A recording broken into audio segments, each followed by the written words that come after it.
ప్రియమైన సహోదరి సహోదరులకు ప్రభుపేట శుభములు వందనాలు. మీ అందరి గురించి ప్రార్థన చేస్తూ వస్తున్నాము. మీలో ఎవరైనా కొత్తగా ఛానల్ చూస్తున్నట్లయితే దయచేసి సబ్స్క్రైబ్ చేసుకోండి. అదేవిధంగా ఇతరులకు కూడా తెలియచేయండి. ఈరోజు మనము దేవుడి వాక్యం నుంచి దేవుడే ప్రమాణం చేస్తున్నాడు. అది ఆదికాండము 22వ అధ్యాయము 16వ వచనంలో మనం చూసుకున్నట్లయితే, యెహోవా ప్రమాణము, నీవు ఈ కార్యం చేసి నీ కుమారుని, నీ ఏకైక కుమారుని నాకు వెనకదీయలేదు గనక నేను నా తోడని ప్రమాణము చేసి కొనుచున్నాను. ఇక్కడ మనం చూసినట్లయితే దేవుడు ప్రమాణం చేస్తున్నాడండి. అప్పుడు మనం ఉదాహరణ చూస్తూ ఉంటాం. అప్పుడు మనం మందిరానికి వెళ్ళినప్పుడు మందిరంలో అప్పుడు పెళ్ళిళ్ళు జరుగుతూ ఉంటాయండి. వివాహాలు జరుగుతూ ఉంటాయి. వివాహాలు చూస్తూ ఉంటాం మనం. వాళ్ళ బైబిల్ వెళ్ళి పెళ్లి కొడుకు బైబిల్ పెళ్లి కూతురికి వస్తారు, పెళ్లి కూతురు బైబిల్ పెళ్లి కొడుకు ఇస్తారు. అదేవిధంగా ప్రమాణాలు కూడా వాళ్ళు చేసుకుంటారు. ప్రమాణాలు అనేటివి ఒడంబడిక చాలా ఇంపార్టెంట్ అండి. అదేవిధంగా మనం ఇంకా అర్థం కావడానికి చూసుకున్నట్లయితే రాజకీయ నాయకుల నుంచి కూడా మనం చూసుకుంటాము. వాళ్ళ ఎలక్షన్లో కలిసినప్పుడు గవర్నర్ ఆయన వాళ్ళని ప్రమాణం చేపిస్తారండి. వాళ్ళ ప్రమాణంలో పాల్గొంటారు. ఇంపార్టెంట్ అండి. గెలవడమే కాకుండా ప్రమాణ స్వీకారం అనేది కూడా చాలా ఇంపార్టెంట్ అండి. ప్రమాణం అనేది ఇంపార్టెంట్. అదేవిధంగా మన జీవితంలో దేవుడు కూడా మనకు ప్రమాణం చేస్తున్నాడు. ఏం ప్రమాణం చేస్తున్నాడంటే, నిశ్చయంగా నేను మిమ్మల్ని ఆశిస్తా అంటున్నాడు. నిశ్చయంగా దేవుడు మనల్ని దీవిస్తా అంటున్నాడు. కాబట్టి దేవుడు మనకు ఒక వాగ్దానం ఇస్తున్నాడండి. ఆయన ఏంది విశ్వాసం కలిగిన వారిని, ఆయన ఏందు నమ్మకం కలిగిన వారిని దేవుడు తప్పకుండా దీవిస్తాడు. అప్పుడప్పుడు మనం చూస్తుంటాం కోర్టులో కూడా నా జడ్జి గారు ముందు ఒక ప్రమాణాలు చేపిస్తూ ఉంటారు. అంత నిజమే చెప్పాలని అని వాళ్ళు గ్రంథాల మీద వాళ్ళు ప్రమాణాలు చేపిస్తూ ఉంటారు. ప్రమాణం అనేది ఇంపార్టెంట్ అండి. ఒడంబడిక, నేనన్నీ నిజమే చెప్తున్నాను, నిజమే చెప్తున్నాను అని ఒక ఉదాహరణ లాంటిదండి. కాబట్టి మనం చూసినట్టయితే దేవుడు ప్రమాణం చేస్తున్నాడు.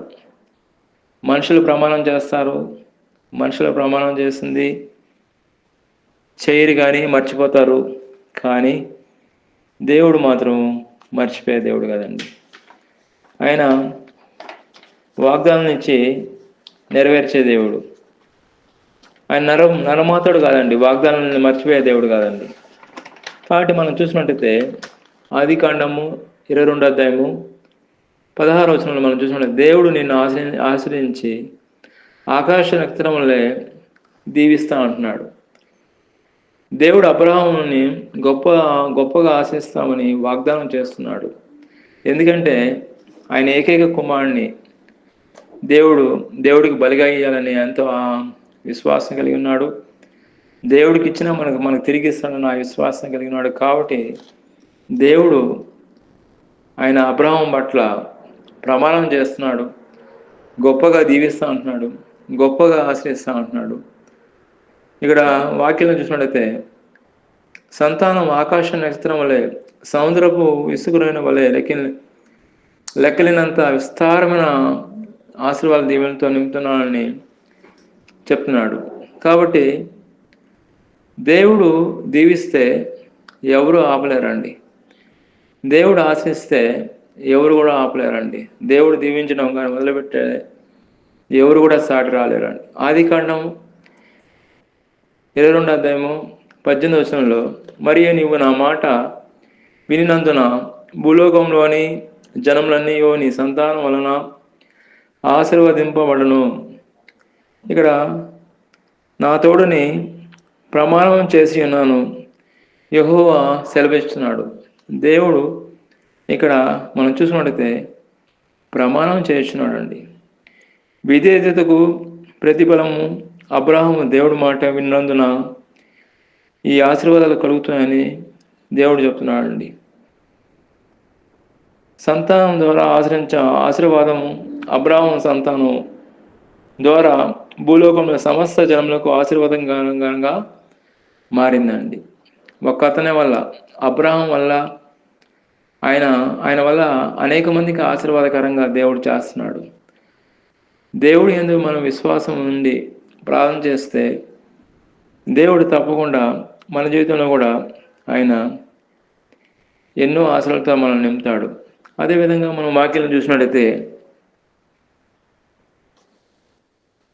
యెషయా గ్రంథము 62:8 యెహోవా తన కుడి చేతితోనూ తన బలమైన బాహువుతోనూ ప్రమాణం చేసినాడు. ఈరోజు మనం ఏంది వాక్యం చూసుకుంటున్నాము? దేవుడే ప్రమాణం చేస్తున్నాడు. ప్రమాణం గురించి మనం చూసుకుంటున్నాము. ఇక్కడ యెషయా గ్రంథము 62:8 యెహోవా తన కుడి చేతిలోను తన బలమైన బాహువుతోనూ ప్రమాణం చేస్తున్నాడు. కాబట్టి దేవుడే ప్రమాణం చేస్తున్నాడు. మనం అప్పుడప్పుడు చూస్తూ ఉంటాం,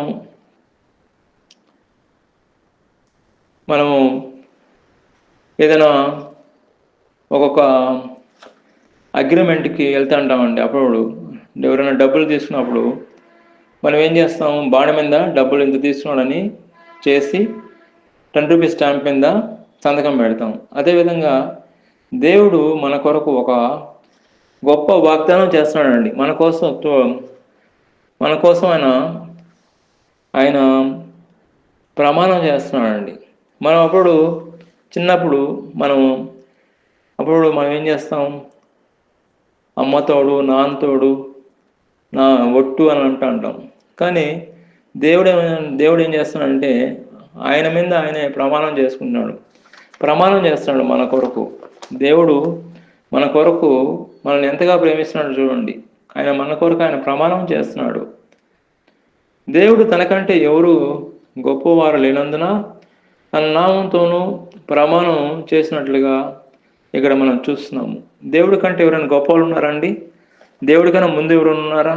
దేవుడి కంటే ముందు ఎవరు లేరు, తర్వాత ఎవరు లేరు. కాబట్టి మనం చూసినట్లయితే దేవుడి కంటే ముందు వెనక ఎవరు లేరు. దేవుడే ఆయన స్వయంభావుడు. కాబట్టి మనం చూసినట్లయితే దేవుడు గొప్ప దేవుడు అండి.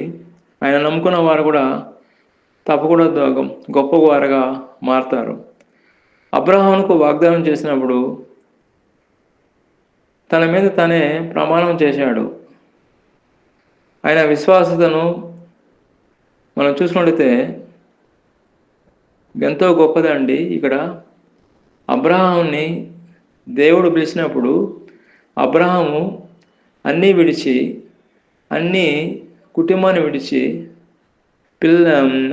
వాళ్ళ భార్యని విడిచి, వాళ్ళ బంధువులను విడిచి, వాళ్ళ దేశాన్ని విడిచి దేవుడు చూపించిన దేశానికి ఆయన వచ్చినట్లు మనం చూస్తున్నాము. కాబట్టి ఇక్కడ మనం చూసినట్లయితే దేవుడు ప్రమాణం చేస్తున్నాడు మన కొరకు. మనం దీవించబడాలని, ఆశించబడాలని, గొప్పగా ఉండాలని దేవుడు ప్రమాణం చేస్తున్నాడు. ఏప్రిల్ రాసిన పత్రిక 6:13 దేవుడు అబ్రాహామునకు వాగ్దానం చేసినప్పుడు తనకంటే ఏ గొప్పవానితోనూ అని ప్రమాణం చేయలేకపోయాను గనక తనతోనే అని ప్రమాణం చేసిరి.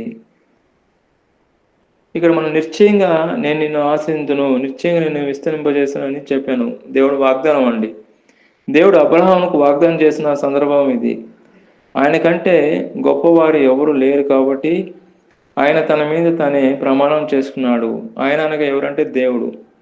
ఈ వాగ్దానము అబ్రహాము అతని వారసులకు ఆశ్రయించడం గురించే ఉంది. ఆదికాండం 2:16 యెహోవా ప్రమాణము, నీవు ఈ కార్యం చేసి ఈ కుమారుని, నీ ఏకైక కుమారుని నాకు వెనక్కి ఇయ్యలేదు కనుక నేను నా తోడని ప్రమాణం చేసుకొనుచున్నాను. చూడండి ఎంత గొప్ప దేవుడు అండి. మన దేవుడు వాగ్దానం నుంచి నెరవేర్చే దేవుడు అండి. మన దేవుడు మాట ఇచ్చి నెరవేర్చే దేవుడు. మన దేవుడు మాటిచ్చి మనకు కృప చూపించే దేవుడు. దేవుడే మనకు ప్రమాణం చేస్తున్నాడు. ఆయన మన కొరకు ప్రమాణం చేస్తున్నాడంటే బ్లెస్ చేస్తాను ప్రమాణం చేస్తున్నాడు, దీవిస్తాను ప్రమాణం చేస్తున్నాడు, గొప్ప చేస్తాను ప్రమాణం చేస్తున్నాడు. కాబట్టి దేవుని మీద మనం విశ్వాసం పెట్టి మనం ముందుకెళ్తే దేవుడు తప్పకుండా మన జీవితంలో ఆయన ఆశిస్తాడు. దేవుడు ఈ వాక్యం దీవించిన గాక. ప్రార్థన. పరలోకమందు మా తండ్రి, సర్వశక్తిమంతుడా, యేసుక్రీస్తు ప్రభు పరిశుద్ధ నామమును బట్టి మీ సన్నిధికి వస్తున్నాం తండ్రి. ఉదయకాలన ప్రత్యేకంగా ప్రార్థన చేస్తున్నాం దేవా. దేవుడే ప్రమాణం చేస్తున్నాడు అనే వాగ్దానం ఆ వాక్యం ద్వారా మాట్లాడారు. మీకు స్తోత్రం. ఆ వాక్యం మా జీవితంలో నీరుగట్టి ఫలింపచేయమని, దీవించమని, ఆశించమని ప్రభువైన యేసుక్రీస్తు నామములో ప్రార్థన చేస్తున్నాం తండ్రి. ఆమేన్.